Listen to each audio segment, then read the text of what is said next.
I want you to picture something for me. It's a Tuesday night, nothing special. Your husband is sitting across the dinner table telling that same story he's told 100 times. The one about the fishing trip in '78, the one where the boat almost tipped. And you laugh. Because you always laugh. Because after 41 years, that's what you do. But tonight, something is off. You can't put your finger on it. He's smiling. He's animated. He's him. And yet, when he grins at the punchline, the right side of his mouth lifts just a half second before the left. Half a second. That's it. You almost miss it. In fact, you do miss it. You blink. You smile back. You pass in the salt, and life keeps moving. 48 hours later, you're standing in a hospital hallway at 4 in the morning, and a nurse in blue scrubs is telling you your husband has had a stroke. My name doesn't matter for this video. What matters is that I spent 19 years working the neuro ICU floor at a major hospital here in the United States. 19 years watching families walk in with that same look on their face, that stunned, hollow look that says, "I didn't see it coming." But here's what I need you to hear, and I need you to hear it now. Because if you're 55 or older, or you love somebody who is, this is the single most important thing I can tell you today. The stroke didn't come out of nowhere. It never does. There is a window, a quiet, whispered 48-hour window where the brain begins to send out signals. Tiny ones. Signals so small, so subtle, so easy to explain away, that even trained nurses used to miss them. I missed them. In my second year on the floor, I sat with a woman named Eleanor who had complained the day before her stroke that her coffee tasted like tin. I chalked it up to her medication. I was wrong. Because here's what the research is finally catching up to. What emergency room doctors have been quietly saying for years, what the American Stroke Association now calls prodromal symptoms. In the 24 to 48 hours before a major stroke, roughly 43% of patients show warning signs, 4 out of every 10. And almost none of them, or their families, recognize what they're seeing until it's too late. That mismatched smile I told you about, the half-second delay on one side of the face, that's the earliest one. That's the one nurses like me learn to catch across a crowded room. It happens because a small clot, or a narrowing artery deep in the brain, is starting to slow the signal to one side of the facial muscles. It's not a full droop, not yet. It's a lag. A lag most people never notice, until they're sitting in an ICU waiting room, asking themselves why they didn't say anything at dinner. And here's the part that keeps me up at night. Even now, 3 years into retirement, we are going to walk through 4 signs together. 4 things I watched appear again and again in the 48 hours before a stroke. The 4th one is the most common. The 3rd one, though, the 3rd one is the one nobody talks about. It's the one families almost always dismiss as just getting older. And by the time we get to sign number 1, I'm going to tell you exactly what to do in the 60 minutes after you notice it, because those 60 minutes can be the difference between recovery and a wheelchair. So stay with me, because what I'm about to tell you next, I wish somebody had told my own mother. Let's start with sign number 4. And I'm starting here on purpose, because this is the one you're most likely to see first. It's the most common. It's also the most dismissed. I call it the hand that forgets. Here's what it looks like in real life, not in a textbook, in a kitchen, in a living room, in the passenger seat of a car on the way to church. Your wife reaches for her coffee cup Sunday morning. Same cup, same hand, same motion she's made every morning for the last 30 years. But this time, the cup wobbles, just a little. Coffee sloshes over the rim onto the saucer. She frowns, laughs it off, says, "Goodness, I'm all thumbs today," and she wipes it up and moves on. 6 hours later, she drops her fork at lunch. Not throws it, not fumbles dramatically, just her fingers open a half second too early, and the fork clatters onto the plate. She looks at her own hand for a moment, like it belongs to somebody else. Then she picks up the fork and keeps eating. That right there is what we call transient motor lapse. And in the neuro ICU, when we hear a family describe those 2 moments back to back, our stomachs drop. Because here's what's happening inside the brain. A small artery, usually deep in what we call the motor cortex, is beginning to narrow. Blood flow to the region that controls fine motor movement in one hand, the dominant hand usually, is starting to stutter. Not stop, stutter. Like a lamp on a bad extension cord that flickers before it fails. The brain is still sending the signal, the hand is still receiving it, but for a fraction of a second, the message gets garbled. Fingers open when they should close. Grip loosens when it should tighten. And here is what I need you to write down, or at least remember. It's almost always one hand, not both. One. That's the tell. That's the fingerprint. Because if both hands are clumsy, it's probably fatigue, or low blood sugar, or a medication side effect. But if it's just the right hand, or just the left, and it happens more than once in a 24-hour period, that is your brain waving a red flag from across the room. Now, here's what almost every family tells me in the ICU, almost word for word. They say, you know, come to think of it, she did drop her keys yesterday, and her reading glasses the day before. But I didn't think anything of it because she's 68 and, well, we all drop things. And I understand that. I do. Because we've been taught culturally that getting clumsy is just part of getting older. It's a joke. It's on greeting cards. But I need you to hear me on this. Healthy aging does not cause a hand to suddenly forget how to hold a fork. Arthritis, yes. Parkinson's, yes. But those come on slowly, over months. What we're talking about here comes on in a day, maybe two. So here's your homework tonight. Watch the hands. Yours, your spouse's, your parents'. If you see one hand, just one, start dropping things, wobbling cups, missing buttons, fumbling with keys. And it wasn't happening last week. Don't laugh it off. Don't say, I'm all thumbs today. Say something. Call the doctor. Or better yet, do what I'm going to tell you to do at the end of this video. Because sign number 4 is the warning shot. Sign number 3 is the one that breaks families' hearts. All right, take a breath with me. Because this is the sign that haunts me the most. Out of 19 years, hundreds of stroke patients, thousands of family conversations, this is the one families always wish they had caught. Sign number 3 is a change in how a person speaks, but not in the way you think. You're expecting me to say slurred speech, right? Everybody knows slurred speech. It's on the posters at the doctor's office. It's in the commercials. And yes, slurred speech matters. But slurred speech is the day of sign. It's the fire alarm going off after the smoke is already in the hallway. What I'm talking about is different. It's quieter. It shows up 24 to 48 hours before, and it sounds like this. Your husband is telling you about his afternoon. He's saying, I went to the place where we get the thing for the car. And he laughs and he says, boy, my brain isn't working today. And you laugh too, because you've done the same thing. Everybody's done it. It's called a tip of the tongue moment, and it happens to all of us. But then, 20 minutes later, it happens again. And an hour after that, again. Common words, simple words, fork, newspaper, grandson's name, words he said 10,000 times. And each time, there's this little pause, this half-second search, and then he finds it, and the conversation moves on. In the ICU, we call this anomia, word-finding difficulty. And when it appears suddenly, in someone who didn't have it last week, it is one of the most reliable early warning signs of a stroke in the language centers of the brain. Specifically, an area called Broca's area, or sometimes Wernicke's, depending on which artery is starting to close. But here's the second half of sign number 3. And this is the part nobody talks about. Not the doctors on morning television, not the pamphlets in the pharmacy. Nobody. Personality goes flat. Let me explain what I mean. In the 24 to 48 hours before a stroke, a lot of patients become quieter. Not sad, not depressed, just muted. The volume knob on their personality gets turned down 2 notches. The husband who always makes the sarcastic comment at the news doesn't make it. The wife who always hums while she cooks stops humming. The father who always argues about politics at Sunday dinner just nods. Families describe it later, in the ICU waiting room, with almost the exact same words. They say, he was just a little off. Not sick, not tired, just not himself. That flatness is not a mood. It's a symptom. It happens because the frontal lobe, the part of the brain that generates spontaneous emotional expression, is getting less oxygen. The lights are dimming. Not off, just dim. And the person themselves usually doesn't feel it. That's the cruelest part. They feel fine. They'll tell you they feel fine. It's the people who love them who notice.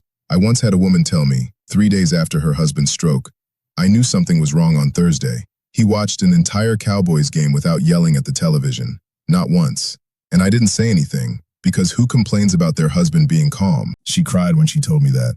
And I want you to hear her, right now, through me. Because if the person you love has suddenly gone quiet, if the light in their eyes has dimmed just a little, if they're pausing to find words they've never had to search for before, don't wait.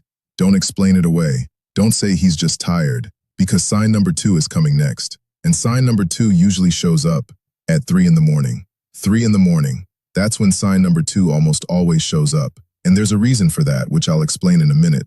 But first, let me paint the picture for you, because you need to see this clearly. It's the middle of the night. The house is dark. Your wife gets up to use the bathroom, the way she has 1,000 times before. She swings her legs out of bed, plants her feet on the floor, stands up, and the room tilts. Just for a moment, just long enough for her to grab the nightstand. She sits back down, blinks a few times, tells herself she got up too fast, and tries again. This time she makes it to the bathroom, holding the wall the whole way. She doesn't wake you. Why would she? She feels fine now. She goes back to bed. She sleeps. And in the morning, she doesn't mention it. Because it was nothing, right? In the neuro ICU, we have a name for this. We call it nocturnal vertigo with unilateral drift. Big words, simple meaning. It means the brain, in the quiet hours of the night when blood pressure naturally dips, is not getting enough blood flow to the cerebellum or to the brainstem. And when that happens, the very first thing to go is balance. Here's why it happens at 3 a.m. specifically. Between 2 and 4 in the morning, your blood pressure hits its lowest point of the entire 24-hour cycle. It's called the nocturnal dip. For a healthy person, that dip is fine. The arteries are wide open, blood flows freely, no problem. But if there's a narrowing somewhere, a plaque, a clot forming, an artery already 70% closed, that nighttime dip can drop the blood flow just below the threshold your brain needs to stay steady. And so you stand up, and the room tilts. Now here's the second half of sign number 2. And this one, I need you to underline in your mind, because it's specific and it's important. A sudden, unusual headache, especially at the back of the head, especially at night. Not a normal headache. Not the kind you get from staring at your phone too long or from skipping lunch. This one is different. Patients describe it in almost identical language. They say, it felt like something was pressing on the base of my skull, or it was a headache in a place I've never had a headache before, or the phrase I've heard maybe 40 times in 19 years, the worst headache of my life. That last one especially. If you or someone you love ever uses those exact words, the worst headache of my life, you get in the car or you call 911 and you go. Right then. Not in the morning, not after coffee, right then. Because a sudden, severe headache at the back of the skull, especially one that wakes you from sleep, can be the brain's final warning before a hemorrhagic stroke. That's the kind where a vessel doesn't just clog, it bursts. So here's what to watch for. Middle of the night dizziness that makes you grab the wall. A headache in a place you've never had one before. Waking up feeling like the pillow is spinning. Reaching for the lamp and missing it by an inch. These are not signs of getting older. These are signs of a brain in trouble. And now we come to sign number 1. The one that means call 911 right now. The one that gives you 60 minutes, maybe less, to save a life. Sign number 1. If you remember nothing else from this video, if you close the browser in the next 30 seconds and never watch another word, please remember this one. Sign number 1 is a sudden change in vision, in one eye, that comes and goes. Let me tell you what it looks like, because it's the sneakiest of them all. You're reading the newspaper Sunday morning, or you're watching television, or you're driving home from the grocery store, and for a moment, just a moment, a shade comes down over one eye. That's how patients describe it, almost word for word. It was like a curtain fell, or like somebody pulled a shade halfway down, or the top half of my vision just went gray. And then, 30 seconds later, maybe 2 minutes, it lifts. Vision comes back. Everything looks normal again. You rub your eye. You blink a few times. You tell yourself it was a floater, or you stood up too fast, or you need new glasses. In medicine, we have a name for this. It's called amaurosis fugax, Latin for fleeting darkness. And it is, without exaggeration, one of the most dangerous warning signs in all of neurology. Because what's happening is that a small clot has traveled up from the carotid artery in your neck, lodged briefly in the artery behind your eye, blocked the blood flow, and then dislodged and moved on. Moved on. To where? Usually, the brain. That clot that just gave you 30 seconds of blindness in your right eye, it's now floating somewhere in your circulation, looking for its next resting place. And if it lands in the wrong artery in your brain in the next 24 to 48 hours, you will have a stroke. Not maybe, not possibly, you will have a stroke. The window between amaurosis fugax and a full stroke is, on average, 48 hours. Sometimes less. I have personally admitted patients to the ICU who had a curtain drop episode on Monday morning and were being wheeled in with a full stroke by Tuesday night. Every single time, the family said the same thing. She mentioned her eye did something funny yesterday. We thought it was nothing. It is not nothing. It is the loudest siren the brain has left to give you. Here's what to do, And I want you to write this down or screenshot this part of the video. If you or someone you love experiences a sudden vision change in one eye, even if it goes away, even if it lasts only 10 seconds, even if you feel completely fine afterward, you call 911. Not your doctor's office, not the nurse line, not tomorrow morning. 911. Right then, you tell the dispatcher in these exact words, "I've had a sudden vision change in one eye. I think I may be having a TIA or a stroke." Those two letters, TIA, stand for transient ischemic attack. It's the medical term for a mini stroke. Say those words and the ambulance moves faster. The hospital prepares faster.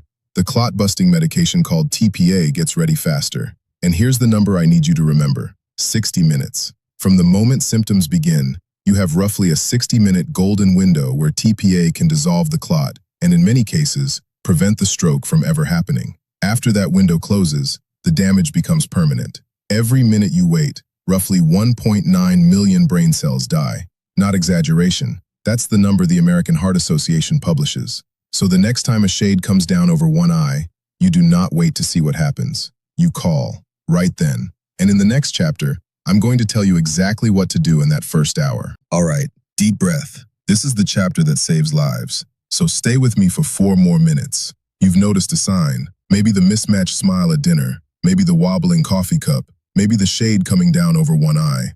Whatever it is, here is exactly what you do, in order, in the next 60 minutes. Step 1. Run the Be Fast check. Be Fast is what we teach every nurse, every EMT, every ER doctor in the country. 6 letters, 10 seconds. Here they are. B is for balance. Ask them to stand up. Are they steady or do they lean? E is for eyes. Ask them if their vision is clear in both eyes. Cover one, then the other. F is for face. Ask them to smile. Watch both sides. Does one lag? A is for arms. Ask them to raise both arms straight out and hold for 10 seconds. Does one drift down? S is for speech. Ask them to repeat a sentence. The sky is blue in Cincinnati. Do they slur or search for words? T is for time. If any one of those is off, time is brain. You call 911 right now. Step 2. Call 911. Not the doctor, not your daughter. 911. When the dispatcher answers, use this exact script. Say, "I'm with someone showing signs of a stroke. Their face is drooping. Their arm is weak. Their speech is slurred," whichever applies. Then say, "We need an ambulance, and we need to go to a certified stroke center." Those words matter. Not every hospital can treat a stroke properly. Stroke centers can. Step 3. Note the time. Look at the clock. Write down the exact minute you first noticed the symptom. Not when you called, when it started. The doctors will ask. TPA, the clot-busting drug, can only be given within a specific window from symptom onset. If you know the time, you save the brain. Step 4. Here is what not to do. Do not give them aspirin. I know your neighbor told you to. Do not. If it's a hemorrhagic stroke, aspirin will make it worse. Do not let them lie flat. Sit them up at a 30-degree angle. Prop pillows behind them. Do not give them food or water. If they need surgery, a full stomach is dangerous. Do not drive them yourself. I know it feels faster. It isn't. The ambulance can start treatment in the driveway. You cannot. And do not wait to see if it gets better. That is the single most common mistake families make. And it is the one I heard in the ICU over and over for 19 years. Here's my promise to you. If you remember the 4 signs, the mismatched smile, the hand that forgets, the flat voice, the 3 a.m. dizziness, the curtain over the eye, and you act in that first hour, you can prevent the stroke that changes everything. You have the knowledge now. Share this video with someone you love, because the life you save may be theirs.